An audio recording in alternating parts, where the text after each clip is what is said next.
महाराज जी, जैसे सभी कहते हैं और आप भी कहते हैं जी कि जो अपने जो वर्तमान जीवन में जो सुख दुख है जी वो अपने पूर्व कर्मों के हिसाब से हैं, जी और जो पूर्व कर्मों में सुख दुख है उससे पूर्व कर्मों में है। जी तो जो इस रिश्ते में जो सबसे पहले जन्म हुआ होगा जी। वो किस आधार पे हुआ? इच्छा, स्वतंत्र इच्छा। इच्छा का त्याग दो, अभी खत्म हो जाएगा तुम्हारा जन्म। इच्छा ही तुम्हें इस रूप में लाने की वृत्ति है। अगर इच्छा का त्याग हो जाए तो अभी जीवन मुक्त हो जाओ। सारी साधना इच्छा के त्याग की है। वेद कहता है एकोहम बहुश्यामः, मैं एक बहुत रूपों में हो जाऊं। इसी इच्छा ने अपने को प्रकाशित कर दिया इसमें। हम तुम 100-200 नहीं हैं, ये घड़े हैं 100-200, इनमें एक प्रकाश है। जैसे 1 करोड़ घड़े रख देना तो 1 करोड़ सूर्य नहीं हो गए, सूर्य तो एक है, 1 करोड़ घड़े में प्रतिबिंब पड़ रहा है। ऐसे ही बच्चा हम तुम सब ये जितने हैं ना, इनमें एक बिजली चल रही है। उसे राम कहो, श्याम कहो, ब्रह्म कहो, परमेश्वर कहो, अकाल कहो, उसके अनंत नाम है। ना हम है ना तुम है। अब उस बिजली को जान लो, उस पावर को जान लो तो अभी खत्म हो जाएगा। और उस पावर को ना जानने कर हमारी अलग इच्छा, आपकी अलग इच्छा, इन्हीं इच्छाओं से हम बंध गए। तुम और कोई नहीं हो, वही पावर हो। उस पावर अपने स्वरूप को, परमात्मा स्वरूप को भूलकर देह भाव में आ गए। देह भाव में आने के कारण इच्छाओं का जाल फैल गया आपकी इच्छा से। आप अपनी इच्छा का त्याग कर दो, अभी देख लो आप कौन है।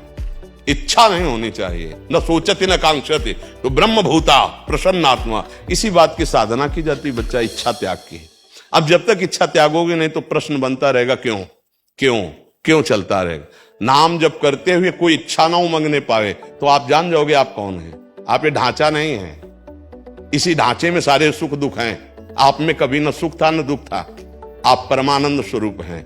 अब इस ढांचे का राग कैसे तू छूटेगा? उसी बात के लिए शरणागति होती, उसी के बाद ये साधना प्रारंभ होती। और बिना उसके तो क्यों में तुम्हारा चलता ही रहेगा, क्योंकि देह भाव में खड़े हो। तुम खड़े हो ना बच्चा देह भाव में, ईमानदारी से बताओ। तो बच्चा इस देह भाव से जब तक मुक्त नहीं होगे तब तक क्यों का उत्तर तुम्हें कैसे मिल सकता है? इसीलिए कहा जा रहा है नाम जप करो। नाम जब तुम्हारे उस संचित को, जो गोदाम जमा है कर्मों का, उसको भस्म करेगा। अभी अंतःकरण जो मलिन है इसको निर्मल करेगा। तो जो भाषा संत बोलते हैं वही आप बोलने लगेंगे। हम आपको सच्ची कहते हैं, हमारा ऐसा जिद्दी स्वभाव था कि अगर हमको इस मार्ग में अनुभव ना होता तो हम कह देते कि बचपन से लगे, लेकिन मामला, लेकिन तुम्हें पक्का कहते हैं। जैसी नाम की महिमा लिखी है और जैसी शास्त्रों में और संतों ने कहा है, जब उस मार्ग पर चले गए तो हर कदम पर वो अनुभव सत्य होता रहा। हाँ ये सत्य है, ये सत्य। जैसे जैसे चढ़ते चले गए वैसे ही सत्य कहा। अब इसके बाद कुछ असत्य है ही नहीं, कुछ असत्य नहीं बचा। वही वो है, वही वो है, दूसरा कोई है। घट घट में वही रमा हुआ है, दूसरा कोई नहीं। अब बच्चा अपनी इच्छा अगर भोगों की है तो पुरुष हो आप, हो ना। देखो इच्छा में पुरुष हो कि नहीं हो तुम? अंदर से लग रहा है ना कि मैं पुरुष हूं। ये सच्ची ईमानदारी की तुम हाँ कहते चले जाते हो।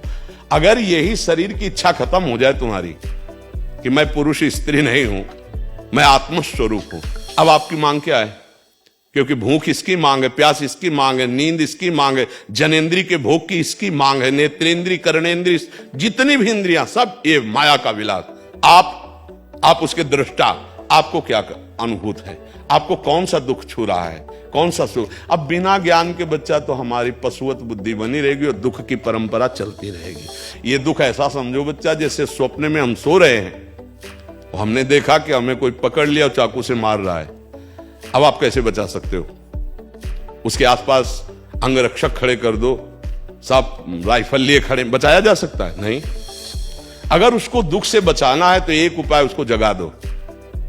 जो ही जगेगा तो ना कोई बंधन था, ना कोई चाकू मार रहा था, ना। तो बच्चा बिल्कुल ऐसे ही हम इस समय अज्ञान में स्थित हैं। यदि हमको ये पता है कि शरीर मैं हूं, ये घोर अज्ञान है। उमा कहूं मैं अनुभव अपना, सत हरि भजन और जगत सब सपना। अगर आप साधना नहीं करोगे तो आप कितने भी प्रश्न करते जाओ, उत्तर मिलते जाए, आप बिल्कुल नहीं समझ पाओगे। इसके लिए साधना की। पूज्य राधा बाबा से जब कोई प्रश्न करता था, पूछते थे कितने लाख नाम जप करते हो? तो जब वो उत्तर देता था इतना, तो बोले इतना हमारी तरफ से 1 महीना जप के आओ, फिर हम तुम्हें उत्तर देंगे।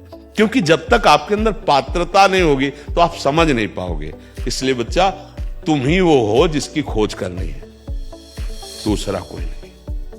ये पक्की बात समझो। खोज करने चले थे और जब खोज हुई तो जिसकी खोज कर रहे थे खोजने वाला ही वही निकला, दूसरा कोई नहीं निकला। अब इस बात को समझ पाओ तो समझ पाओ, ना समझ पाओ तो बच्चा नाम जप करो, आगे समझ जाओगे। नवनीत कुमार जी, मुंबई से। राधा राधा श्री हरिवंश। गुरुदेव को कोटि कोटि राधे राधे महाराज श्री हरिवंश, आपके चरणों में दंडवत प्रणाम। गुरुदेव, मैं एक सरकारी बैंक में कार्यरत हूँ। मेरे अंतर्गत कई युवा, युवक एवं युवतियां कार्य करती हैं। प्रायः वो कार्य में सच्ची निष्ठा से कार्य नहीं करते। वो कार्य को कई बार अनौपचारिक तरीके से संभालते हैं, जिनकी वजह से कई गलतियां होती हैं और कई बार समय पर कार्य पूरा नहीं होता और हमें डांट भी पड़ जाती है अपने उच्च अधिकारियों से। गुरुदेव, मैं इन युवाओं को बहुत सिखाने की कोशिश करता हूँ, पहले प्यार से, फिर थोड़ा क्रोध करता हूँ। क्या मैं ये ठीक कर रहा हूँ? मेरे कर्म ही मेरा सबसे बड़ी पूजा है। इस प्रकार अनौपचारिकता व्यवहार मुझे दुख देता है, मार्गदर्शन। नहीं, बहुत अच्छा है। जैसे आपके वो नीचे अनुगामी हैं, अगर वो सही ढंग से अपना कार्य करें तो हमारे राष्ट्र की सेवा बनती, समाज की सेवा बनती, और वो इसीलिए उनको ये सर्विस भी मिली है कि वो अपने कार्य को यथावत करें अधिकार के अनुसार। अगर वो प्रमादवश नहीं करते हैं तो उनको शिक्षा देना, आप उनसे बड़े हैं, पद में बड़े हैं, तो आप शिक्षा देना या डांटना या शासन पूर्वक कार्य कराना ये उत्तम है, उसमें कोई ऐसी त्रुटि नहीं। जैसे शिष्य अगर गलत आचरण में जा रहा है तो गुरु को उसके दोषों का दर्शन करके उसके निवारण के लिए उसके लिए दंड विधान भी कर सकते हैं और उसको शासन में भी ले सकते हैं। ऐसे ही जैसे वो आपके नीचे हैं, आप उनके अधिकारी हैं, तो आपके ऊपर भी अधिकारी हैं। अगर वो बहुत अच्छे ढंग से कार्य करेंगे तो हमारे सरकार की सेवा बनेगी, समाज की सेवा बनेगी। प्रमाद करेंगे तो सेवा बाधित हो जाएगी। तो उनके प्रमाद के लिए आप शासन कर सकते हैं। आप उनको निवेदन के द्वारा या फिर डांट के द्वारा, दोनों बातें होती हैं। एक बार तो शाम नीति का प्रयोग करते हैं, निवेदन, आपको ऐसा ऐसा करना चाहिए, और दूसरा फिर शासन का प्रयोग करते हैं। अगर आप ऐसा नहीं तो फिर कठोर वचन या फिर दंड विधान, क्योंकि प्रमादी पुरुष साम को नहीं समझता, सामान्य विनय को नहीं समझता है, वो दंड विधान को ही समझता है। अगर हमको सेवा मिली तो प्राणपन से करना चाहिए, प्रमाद क्यों करना चाहिए? पर वो नव यौवन अवस्था है तो रजोगुण अधिक होने के कारण तमोगुण अपना अधिकार कर लेता, प्रमाद स्थिति आ जाती। निद्रा आलस्य प्रमादोत्तम तत्तामस मुदारतम। प्रमाद माने करने योग्य कार्य को न करना, जो उनके अधिकार के अनुसार उसे पूर्ण न करना, मनमानी आचरण कर बैठना, उसे प्रमाद कहते हैं। तो इसमें कोई दोष नहीं है। अगर आप जैसे ही हर डिपार्टमेंट के अधिकारी ऐसा करें तो समाज बहुत जल्दी सुरक्षित और व्यवस्थित हो जाए। कम से कम आप उनकी प्रमाद स्थिति में सहयोगी तो नहीं बन रहे हैं, आप उनका विरोध कर रहे हैं, आप उनको अच्छा सिखा रहे हैं। ये बड़े धन्यवाद की बात है आपके लिए हमारी तरफ से। नहीं तो अपने जो अनुगामी जन होते हैं उनको और प्रमाद स्थिति में छोड़ दिया जाता है और प्रमाद स्थिति का बढ़ावा दिया जाता है। तो इसलिए आप कहीं गलत नहीं हैं। यदि आप ऐसा करते हैं तो आप अपने जो पद मिला है राष्ट्र सेवा का, उसका पूरा निर्वाह करते हुए आपके नीचे वाले जो प्रमाद स्थिति में नहीं करते हैं, जिनको आप शासन में लेते हैं, तो ये धर्मयुक्त है या धर्म नहीं है, ये भगवत प्रसन्नता का ही हेतु है। अगर आप नहीं लेते हैं उनको शासन में और मनमानी आचरण करते हैं तो अधर्म हो जाएगा आपके लिए, क्योंकि आप उनके अधिकारी हैं। इसलिए उनको ऐसा शिक्षा देना या शासन के द्वारा डांट फटकार के द्वारा उनको सही कार्य में लगा देना, ये उनके लिए भी हित है और आपके अधिकार का सदुपयोग है। इसलिए मुझे लगता है इसमें तो कोई दोष नहीं। आपकी क्या राय है इसमें? प्रभु, आपका बस ये मार्गदर्शन मिल गया, क्योंकि मुझे बहुत दुख होता था कि कई बार दंड देना पड़ता था, तो मुझे लगता था कि कहीं उन बच्चों को दंड देके मैं कुछ गलत तो नहीं कर रहा हूँ। हाँ, बस ये देखना है कि प्रमाद स्थिति होनी चाहिए। कभी कभी ऐसी परिस्थिति हो जाती है कि किसी अन्य कारण से विक्षिप्त होने के कारण वो कार्य नहीं कर पा रहा, तो उसको भी समझ रहे हैं हमें। जैसे कई परिस्थितियां हो सकती हैं, घर की परिस्थिति, स्वास्थ्य की परिस्थिति, किसी तरह दिमाग विक्षिप्त है, तो हम बातचीत करके पहले देखते हैं। अगर वो केवल प्रमाद स्थिति में, तो फिर दंड ही उपाय है। कभी कभी अगर ऐसा हो सकता है कि वो जो कार्य करना चाहिए वो नहीं कर पा रहा, अंदर से विक्षिप्त है, कहीं वो पारिवारिक कोई ऐसी घटना, कोई ऐसा व्यवहार उसके साथ, कुछ ऐसी मानसिकता, तो उसको भी हम संभालें, प्यार से बैठा कर मित्रवत बात करें। और जब दिखाई दे रहा है कि ये तो कोरा प्रमाद ही है, तो फिर शासन। और अगर हमको लग रहा है कि मित्रवत समझाना चाहिए, इस समय दुखी है किसी कार्य से, तो फिर हम उसको उस तरह से सहयोग। प्रवीण वही है जो भगवान का स्मरण करते हुए अंदर की भावना को समझकर फिर उस पर व्यवहार किया जाए।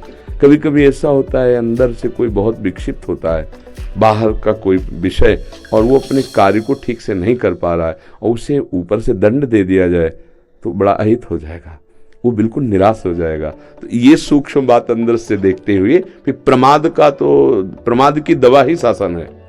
बिना दंड शासन के प्रमाद ठीक नहीं होता। प्रमादी तभी ठीक होता है जब उसको भय दिया जाए, तो फिर तुम्हारी नौकरी चली जाएगी, तुम्हें ऐसा, तो उसको फिर भय के कारण प्रमाद रहित होकर अपनी सेवा में दृढ़ किया जा सकता है। अब परस्पर ये जो माथा झुकना है, इसमें भी कोई क्या भेद की वृत्ति है क्या, ये हम पूछना चाहते हैं। क्योंकि हमने ना गुरुवाणी जी में, गुरुवाणी जी साहब विराजमान हैं हमारी कुटिया में, आसन पे विराजमान गुरु ग्रंथ साहब, तो गुरुवाणी जी में नहीं देखा, आप लोगों के स्वभाव में नहीं देखा। जैसे बहुत अच्छे संत हैं, श्रीजू ज्ञानी सिंह जी आए, क्योंकि साधुता का परिचय उसके व्यवहार से होता है, व्यवहार और वाणी। अच्छा, जो जितना महान होगा उतने उसको झुकना आता है।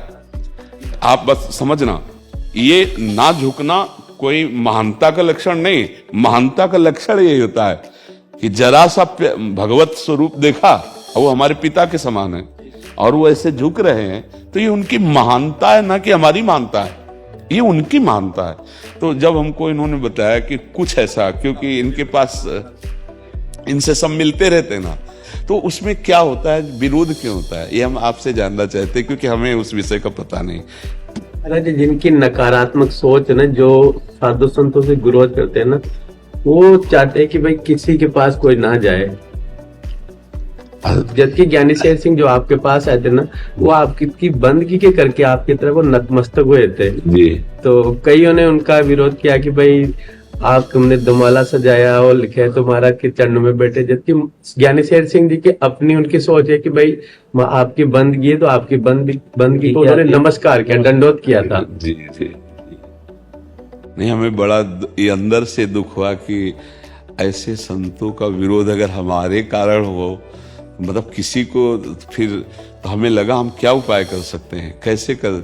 अब शरीर में किडनी रोग है, नहीं हम उतर करके, अब जैसे इस पे बैठे तो हम ये आसन हम अपनी मान मर्यादा के लिए नहीं बैठे हुए हैं, हमारी दोनों किडनी फेल है। अगर इसको सहारा न मिले तो हम सुबह रात्रि के 12 बजे उठते हैं, और तब से हमारी दिनचर्या चले, हमारी दिनचर्या न चले। अब जैसे हम बार बार उठ के प्रणाम करने की क्षमता नहीं है, क्योंकि किडनी में झुकाव, इससे बहुत कष्टप्रद जीवन है। तो वो जैसे प्रणाम कर रहे थे तो हमारा बस ऐसे हो रहे थे, उसमें हमारी ये थोड़ी कि हमको प्रणाम कर रहे थे। आप सच्ची बात समझना, वो अपने गुरु साहब को प्रणाम कर रहे थे। अगर घट घट में, वाणी जी कहती है कि हर घट में वो व्याप्त है, तो आपका सर उसी के लिए झुक रहा है, पांच भौतिक शरीर के लिए तो झुकेगा नहीं। हमारा सर झुके या आपका सर झुके, घट घट में जो व्याप्त है उसी के लिए सर झुक रहा है। हम ऐसा कभी नहीं चाहेंगे कि कभी ऐसे निर्मल संतों का विरोध हो, कभी नहीं, कभी नहीं। बहुत अच्छे संत हमारे। हाँ, नहीं ऐसे वो हम कैसे तुम्हें बताए कि पता नहीं क्यों ऐसा विरोध, उनके प्रति ऐसा क्यों भाव किया गया। अगर आप गौर से देखो तो जो मंदिर में विराजमान हो, घट घट में विराजमान है, फिर हम कैसे नहीं सर झुका सकते। सर्वत्र हम सर झुका सकते हैं, सब में वही मेरा प्रभु रमा हुआ। हाँ, जो धर्म के विरुद्ध आचरण करे हम वहां सर नहीं झुका सकते, सर कटा सकते हैं पर सर झुका नहीं सकते। लेकिन जो इस ईश्वर का, परमेश्वर का, देखो आप जब कहते हैं वाहे गुरु का खालसा वाहे गुरु जी की फतेह, तो हमें छाती चौड़ी होके बोलते हैं, क्योंकि वही गुरु है। 10-20 गुरु नहीं हैं, वही गुरु समय समय पर विविध रूप धारण करके वही गुरु। आप गुरुवाणी में देखिए हर संत महापुरुषों के वचन मिलेंगे। ज्ञानी सिंह जी क्यों आए? यहां कोई चमत्कार हो रहा है क्या? केवल गुरुवाणी से मिलती हुई बात सुन करके आए। आप समझना कि इनकी बात गुरुवाणी से मिल रही, जो हम संस्कृत में बोल रहे हैं, जो हम धर्म ग्रंथों से बोल रहे हैं, वही गुरुवाणी में लिखा हुआ है। उसी बात को नमस्कार किए हैं, वो किसी व्यक्ति को नमस्कार नहीं किए, उसी को नमस्कार किए हैं। और जब सच्चा संत वही है जो हर जगह अपने परमेश्वर को देखता है, घट घट में अपने गुरु को देखता है, तभी तो सच्चाई आती है। तो मुझे तो नहीं लगता, पर हाँ, जब कोई नकारात्मक सोच दबाव डालेगी हृदय में तो विरोधी भाव निकल सकता है, नहीं निकल सकता। महाराज जी, जहाँ से हम आए ना जी, तो सिख धर्म के सर्वोत्तम संतों में सबसे ऊंचे, मतलब कि जिनके पास हम रहते हैं जी जी वो भी आपके हर वीडियो को देखते सुनते हैं, जी, ठीक है ना जी। तो हमारे जो बाबा जी ना, जी जी हर आपकी वीडियो, हर आपका वचन सुनते हो भी, जी, बड़े धैर्य से सुनते, तो बोलते कि भाई महाराज वास्तव में बंदगी आले जी। आपकी बहुत उपमान। नहीं, उन सब गुरुजनों की कृपा है। बस हमें जैसे इन्होंने संकेत में बताया तो मुझे दुख हुआ कि ऐसा क्या कि संतों के पास, हमें तो गुरुवाणी आदेश करती साधु समागम करो, गुरुवाणी आदेश करती साधु सेवा करो, गुरुवाणी आदेश करती नाम जप करो। अब इससे बढ़कर के अगर किसी संत के प्रति या किसी भगवत अनुरागी के प्रति हमारा सर झुकता है तो हम गुरुवाणी की आज्ञा का पालन करते हैं, वो कोई अज्ञान नहीं है। अच्छा, किसी पदाधिकारी के आगे सर झुके तो बात समझ में आए, अगर किसी फकीर के आगे तो हमें लगता है कि नहीं ना, ये तो प्रेम का स्वरूप है। हाँ, प्रेम का स्वरूप है। तो ऐसे लाओ सबको एक एक लोई श्री जी की प्रसादी उड़ाओ और माला पहनाओ। हाँ, हमारी बड़े कुछ गिनती के ये जो बहिष्कार करते, नहीं तो सारा सिख धर्म आपको मानता सर, क्योंकि आपके अंदर के बड़ा। अच्छा, सबसे बड़ी बात आपको बताए ना, अगर हमारे हृदय में आपके प्रति कुछ हो तो आपके हृदय में आ जाएगा। हमारे हृदय में कभी ऐसा नहीं आया कि ये सिख धर्म कोई और धर्म है, मेरी समझ में नहीं आया। क्योंकि वाणी जी, आचरण, मार्ग सब वही है, सब वही है। अंतर इतना है कि जैसे गुरुवाणी को भी उर्दू भाषा में लिखा गया, हमने सुना है, उर्दू भाषा में लिखा गया गुरुवाणी। तो क्या अगर कोई उर्दू भाषा में बोले तो वो शब्द नहीं होगा? तो हम संस्कृत में श्लोक बोलते हैं, गुरुवाणी में वही पदों में लिखा हुआ है, वही लिखा हुआ है, अंतर तो नहीं है ना। तो हमें लगता है कि समस्त शास्त्र और जितने भी ग्रंथ संत हैं, सबका मत एक ही आता है अगर ऊंचाई से देखो तो। ये बीच में जो राग द्वेष वाली, नफरत वाली बातें वो अलग हटा दो, तो ऊंचाई में जब पहुंचो तो वो सब एक ही में आता है। भेद तो मिटाने के लिए हम इस मार्ग में चले हैं, अगर भेद बना रहा तो ठीक नहीं है, वो अभेद तत्व है। हम मंदिर में जिसको देख रहे हैं वही इसमें देख रहे हैं, वही चींटी में देख रहे हैं, वही नीच से नीच पुरुष में भी वही देख रहे हैं। अब जैसे संस्कृत में ये क्रूरापि पापिनो नच सताम संभाष्य दृश्याश्चये सर्वान वस्तुतया निरीक्ष परम स्वाराध्य बुद्धिर्मम। जो क्रूर हैं, पापी हैं, दुष्ट हैं, नीच हैं, आचरण तो उनके ऐसे हैं, पर उनके हृदय में मेरा प्रभु विराजमान है। संस्कृत में कह रहे मेरा प्रभु विराजमान। तो वही हम वाणी जी गुरुवाणी में कि घट घट में जो रमा राम है वो घट घट में रमा, यही घट है, इन्हीं घटों में वो रमा हुआ बैठा हुआ है। तो हम यही देखने तो निकले। राग द्वेष, लड़ाई झगड़ा, ये तो अधर्म वाली वृत्ति है। जो अधर्म से चलते हैं उनके लिए खड्ग है, उनके लिए विरोध हमारा है कि हम झुक नहीं सकते अधर्म के आगे। लेकिन धर्म और भगवत मार्ग और प्रेम, ये तो जितना झुकना आया उतना ही ऊंचा उठ गया। जैसे वाणी जी में आप देखिएगा तो जो पदों में, पंक्तियों में लिखा है, शब्दों में लिखा है, वही संस्कृत में तृणादपि सुनीचेन तरोरियु सहिष्णुना अमानिना मानदेन कीर्तनिया सदा हरि।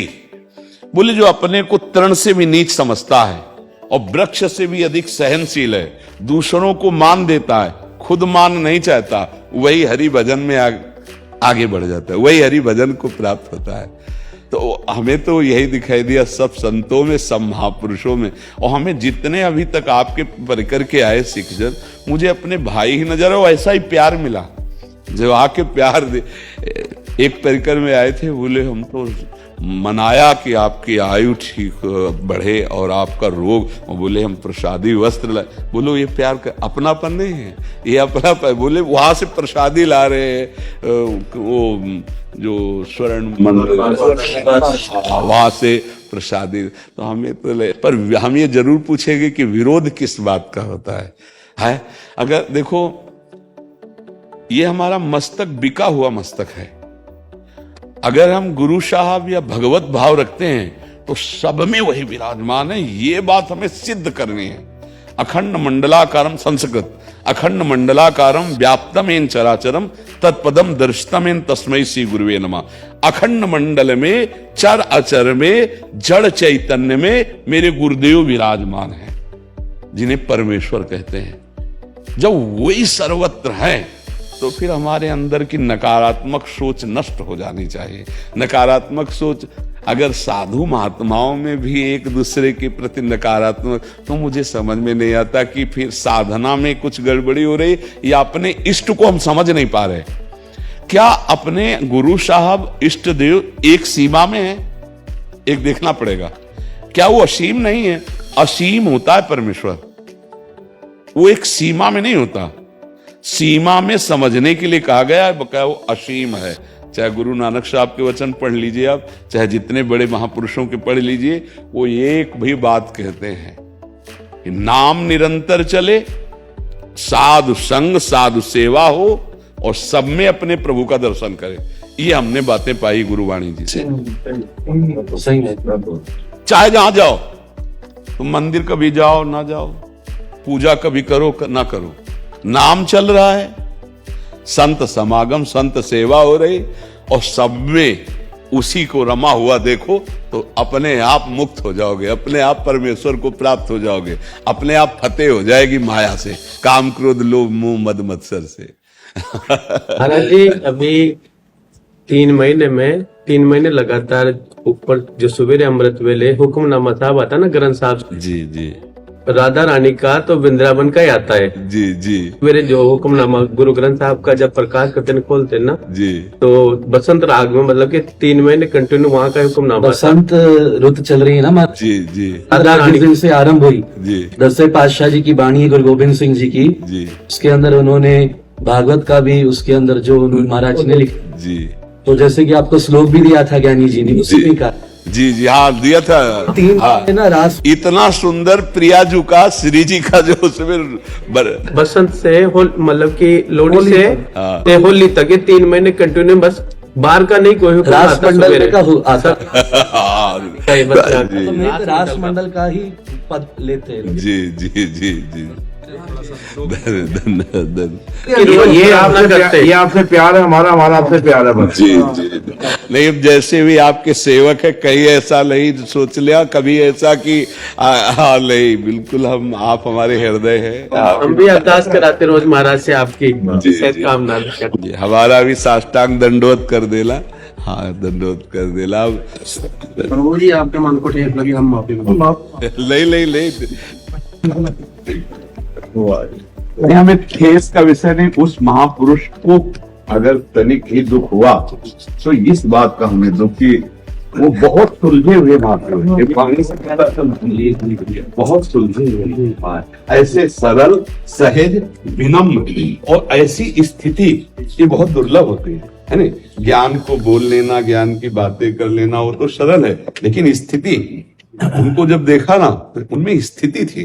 तो मुझे इस बात की चुभन हुई कि ऐसे स्थिति वाले महात्मा का विरोध नहीं होना चाहिए। कुछ गलत क्रिया हुई हो तो विरोध होना चाहिए, वो तो कृपा करने आए हैं, उनका विरोध नहीं है। जैसे आप आए ना, तो आप यहाँ कुछ लेने थोड़ी आए, आप आपसे कृपा आपका करने प्यार है, आए। आप कृपा कर ले। हर कर्म में 1-2 आदमी ऐसे होते हैं महाराज, लेकिन सब आपको प्यार करते हैं। अपने सब आप आपको में प्यार तो करते हैं। जी। तो आपके साथ है। बहुत अच्छा लगा महाराज जी, जल्दी बुलाइए। बहुत धन्यवाद आपका, आपने अपना कीमती टाइम दिया हमें। वाहेगुरु का खालसा, वाहेगुरु जी की फतेह। फतेह।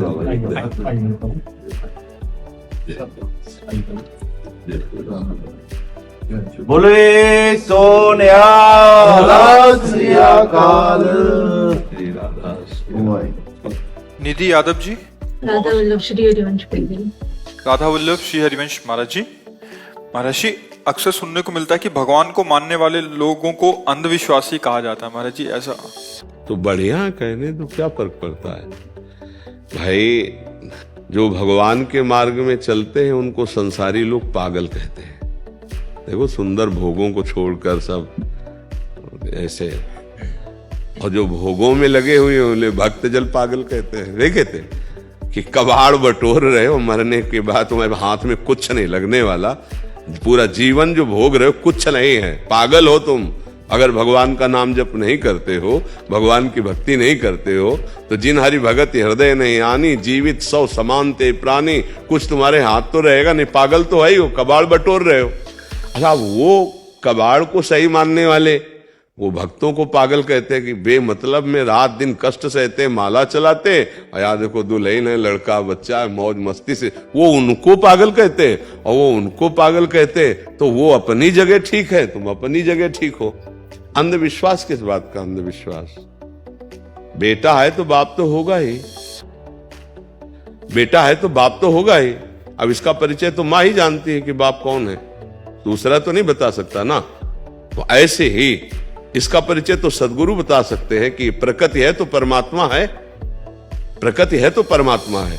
सदगुरु ही जो ज्ञान रूपी माँ है वही बता सकती है कि इस संपूर्ण जगत का पिता कौन है। प्रकृति है ना, प्रकृति है। अगर चित्रपट है तो कोई रचना करने वाला है ना, कृति है तो कृति करने वाला कोई है ना, चित्रकार कोई है ना। कितनी सुंदर प्रकृति है, देखो ये रचना देखो। अगर किसी की नाक यहां होती, किसी की नाक यहां होती, फिर अलग अलग पहचाना जाता कि ये शिव कुमार, ये राम कुमार, ये कृष्ण कुमार। बोले कृष्ण कुमार की क्यों पहचाने गए? बोले इनकी नाक यहां लगी थी इसलिए इनका नाम। लेकिन सबकी नाक नियत स्थान पे है। भारत के 140 करोड़ जनता है? सब अलग अलग पहचाने जा सकते हैं? नहीं पहचाने। देखो कैसी कृति है उसकी यार। अगर अपने को 100 लोग रचना करने की बात कही जाए कि 100 चित्र बनाओ, लेकिन आंख और नाक और मुंह सब एक जगह हो, और तो पहचान में फिर गड़बड़ हो जाएगी। 100 में 50 मिल जाएंगे कि भाई देखो तुमने बनाया तो, पर 10-5 तो बदल बदल के बने, लेकिन फिर सब ऐसे आ गए। केवल हम भारत की कह रहे हैं, 140 करोड़ जनता और सबकी अलग पहचान है, और सबकी आंख आंख की जगह, नाक नाक की जगह, मुंह की जगह। ये कितना बड़ा वो चित्रकार है, कितना बड़ा जादूगर है यार। देखो ना कितना बड़ा, कैसी सृष्टि रची हुई। तो इसका रचनाकार तो है ही ना कोई, उसी को परमात्मा कहते हैं। जिसकी इच्छा से संपूर्ण सृष्टि का संचालन हो रहा है। कोई मरना नहीं चाहता फिर भी मर जाता है, कोई दुखी होना नहीं चाहता फिर भी दुखी हो रहा है। जिसकी इच्छा से सृष्टि का संचालन हो रहा है, जन्म मरण हो रहा है, नाना प्रकार के खेल हो रहे हैं, उसी का नाम परमात्मा है। तो अंधविश्वास कहां है? अब राष्ट्रपति को ना देखे तो फिर कोई कहे कि राष्ट्रपति के प्रति अंधविश्वास। कहां राष्ट्रपति? तो जाओ, राष्ट्रपति है, अपनी योग्यता साबित करो तो मिल जाएंगे, वो मिला लेंगे, है ना राष्ट्रपति, प्रधानमंत्री है ना। ऐसे ही यहां पूरा सिस्टम है। धन विभाग कुबेर जी, जल विभाग वरुण देवता जी, अग्नि विभाग अग्नि देवता जी, वायु विभाग वायु देवता जी। पूरे इन सब का विभाग का जो प्रधान है वो देवराज इंद्र। इसके ऊपर जो बैठे प्रजापति, छोटे छोटे बड़े, फिर सबसे बड़े प्रजापति पितामह ब्रह्मा, और फिर ब्रह्मा का भी जो बाप है उनको पैदा किए नाभ कमल से ब्रह्मा, वो है प्रभु। अब अंधविश्वास किस बात का है कि भाई हम देखा नहीं, जाना नहीं, समझा नहीं, हम चल रहे? ऐसा नहीं है। तुम्हारी आंखें अंधी हैं, तुम ना देख पाओ तो है क्या है? वही है। जब कोई पधार जाता है तो कौन पधारता है? शरीर तो वही रहता है जिसको तुम पति मान रहे थे, पुत्र मान रहे थे, पत्नी मान रहे थे। कौन पधार गया? बोले वो पधार गए। कौन? अरे बोले राम कुमार। नहीं, राम कुमार तो शरीर का संबोधन किया गया था। कौन था अंदर? वो अंदर वाले तो नहीं जानते। नहीं बताओ कौन था अंदर? तो आप कहेंगे जीव, तो जीव है कौन? परमात्मा का अंश। तो अंश का मतलब क्या है? बोले पूर्ण का अंश पूर्ण होता है, तो उससे तो परिचय बनाया नहीं था। अंधविश्वास कहां, वो तो है, हम सब उसकी संतान है। देखो हमारा पिता अविनाशी है, तो मरने से सब कोई बचना चाहता है, मरने से बचना चाहता है ना सब कोई, क्योंकि वो पिता अविनाशी है, तो हम अंश अविनाशी हैं, तो हमारी वृत्ति अविनाशी आती कि मेरा विनाश ना हो, पर शरीर को लेके, इसलिए गड़बड़ है। देखो हमारा पिता सुख सिंधु है, तो हम सबके अंदर सुख की चाह, केवल सुख की चाह खोजो, दुख की चाह किसी के अंदर नहीं, सुख की, पर कर्म ऐसे बन रहे जिसे दुख भोगना पड़ रहा है। हमारा पिता सबसे बड़ा है, तो हम सब जिस डिपार्टमेंट में सबसे बड़ा बनना चाहते हैं, सबसे बड़ा बनना चाहते हैं। अगर गंदे मार्ग में भी है तो सबसे बड़ा, क्यों? बड़े का अंश है, सबसे बड़े का अंश है, वो सबसे बड़ा। हम प्रभु के अंधविश्वास कहां है? भाई आपको अंधविश्वास लगता हो तो लगता हो, हमारा तो जीवन है, हम तो उन्हीं को देखते हैं, उन्हीं से जीते हैं, उन्हीं से खेलते हैं, उन्हीं से अंधविश्वास में थोड़ी, अंधविश्वास में कितने दिन दिया जा सकता है? कितने दिन? महीना 2 महीना, साल 2 साल, लेकिन यहां तो पूरा जीवन हो गया बचपन से। अंधविश्वास कैसे? तुम अंधविश्वास में बैठे हो, विचार करके देखो, तुम यहां कैसे आ गए, कैसे बैठे हो? कुछ अनुभव में नहीं आ रहा? सत्य है, पर जैसे कुछ बातें ऐसी हैं कि प्रकृति की ही आप इन आंखों से नहीं देख सकते, सूक्ष्मदर्शी से देख सकते हैं। जो छोटी छोटी बातें, जिससे अणु आदि को आप आंखों से नहीं देख सकते, सूक्ष्मदर्शी, तो सबसे अणुअणियान, वो सूक्ष्म से भी सूक्ष्म परमात्मा है, तो आप उसको इसको कैसे देख सकते हो? उसके लिए दिव्य दृष्टि चाहिए। महतो महियान, वो बड़ों से इतना बड़ा है, उसके लिए दिव्य दृष्टि चाहिए। अर्जुन साथ खेल रहे हैं भगवान के, पर क्या जान पा रहे थे कि इतना विराट है ये कृष्ण? जब दिव्य दृष्टि दी तो कांपने लगे महाराज, विराट रूप देखकर। है ना, ये अंधविश्वास का खेल थोड़ी, वो है। चाहे जितनी बातें बनाओ, बाल्यावस्था से जवानी आई, तारीख बताओ, जवानी कब गई, बुढ़ापा आया बताओ, और कब मरोगे बताओ। अरे उसका विधान चल रहा है ना, कोई विधान। मरना नहीं चाहते, यदि कोई नहीं है तो कैसे मर रहे हो? बड़े डॉक्टर हैं, बड़ी औषधियां हैं, है एक विधान रचता। तो जब विधान रचने वाला है विधाता, तो है कोई, जिसे तुम कोई कहते हो, उसे संत जनों ने पाया, जाना, तभी यहां तुम बैठे हो। बातें बनाने से नहीं बैठे हो, और बातें बनाने से तुम्हारी समझ में भी नहीं आएगा, और बैठे हो तो अपने आप समझ में आ जाएगा। यदि है तत्व को समझ रहे हो, तुम्हें कुछ हो रहा है, तुम्हें कोई आकर्षित कर रहा है, तुम्हें कोई लाया है, तुम्हारा कुछ परिवर्तन होना, वही उसी परमात्मा तक। ये अंधविश्वास का खेल थोड़ी। ये तो मतलब जो बावरे लोग, अब नशे में कोई बोले तो उसकी बात नहीं मानी जाती यार। नशे में कोई बोले तो जब नशा उतर जाए तब बता ना। अभी माया के नशे में है, अहंकार, विषय, भोग, नाना, तो अब वो इधर की सोचेंगे तो उनका वो सब बंद हो जाएगा ना। तो इसीलिए वो हमें पागल कहते हैं, भगवत मार्ग वाले पथिकों को। और वास्तविक पागल तो वो हैं कि सत्य से वंचित होकर अपना जीवन विषयों में व्यतीत कर रहे हैं। तो हमको ये बातें, बातुल भूत विवश मतवारे, ते नहीं बोलहि बचन विचारे, तिन कर कहा सुनी नहीं काना। ऐसे लोगों की बात नहीं सुनी जाती जो त्रिगुण माया के थपेड़े खा रहे हैं। राधा राधा राधा नाम जप करो, अच्छे आचरण करो, तुम्हें खुद अनुभव में आने लगेगा कि ये बात अंधविश्वास की है कि है भगवान। भगवान है। बड़े से बड़ा डॉक्टर, वैज्ञानिक, प्रयास मैं कर रहा हूं, अंगुली ऐसे उठाता है, बचाएगा ऊपर वाला, मेहनत मेरी, कोशिश मैं करूंगा, परिणाम वो देख। हर एक कहता है, आखिरी रिजल्ट वही होता है। अज्ञान के कारण भले तुम कुछ कहो, आखिरी रिजल्ट वही होता है। बड़े बड़े वैज्ञानिक अपनी विज्ञान की सफलता के लिए उसी का नमन, उसी का बंधन। मेहनत हमारी, आशीर्वाद आपका, कृपा आपकी।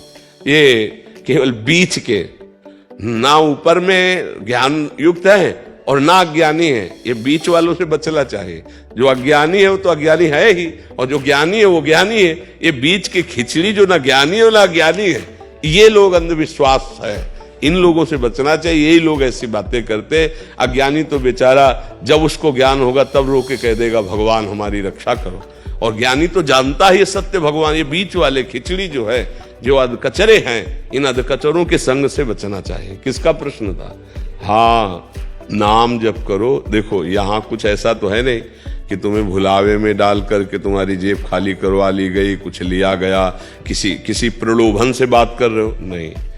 तुम्हारे मंगल के लिए कह रहे हैं, अच्छे आचरण करो, नाम जप करो, खुद समझ में आ जाएगा, पग पग पे समझ में आ जाएगा कि भगवान है, केवल गप नहीं है।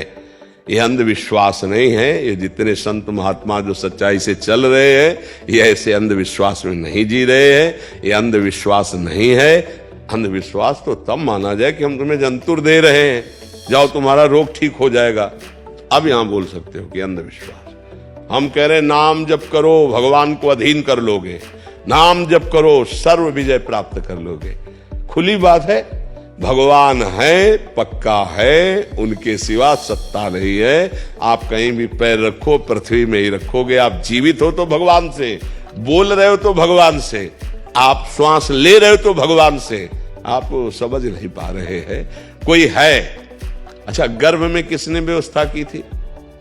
मां के रक्त को दूध में बदल दिया, जिससे हमारा भरण पोषण वो है। वो हमारी व्यवस्था गर्भ में कर रहा था, गर्भ के बाहर कर रहा है। पर मलिन बुद्धि होने के कारण आता है, कहा भगवान, कौन भगवान, क्योंकि मलिन बुद्धि है। देखो आप हैं, अगर आप कहें कि भगवान, तो चलो आप हैं, है ना आप, पर आप कौन हैं? शरीर तो आप है नहीं, मन आप है नहीं। क्यों कहते हैं मेरा मन? आप अपने को जब बोलेंगे तो मैं बोलेंगे, तो अब मैं लगा करके तुम शरीर में बोलो तो अभी खत्म हो जाएगा। आपकी बात अभी हम काट देंगे। मेरा शरीर कहा जाता है, मैं शरीर कभी नहीं कहा जाता। मेरा हाथ, मेरी आंख, मेरा नाक, मेरा कान, मेरा माथा, पूरा ढांचा मेरा शरीर। तो तुम कौन हो? ये शरीर नहीं हो। मेरा मन, अंदर घुसो, तुम नहीं हो।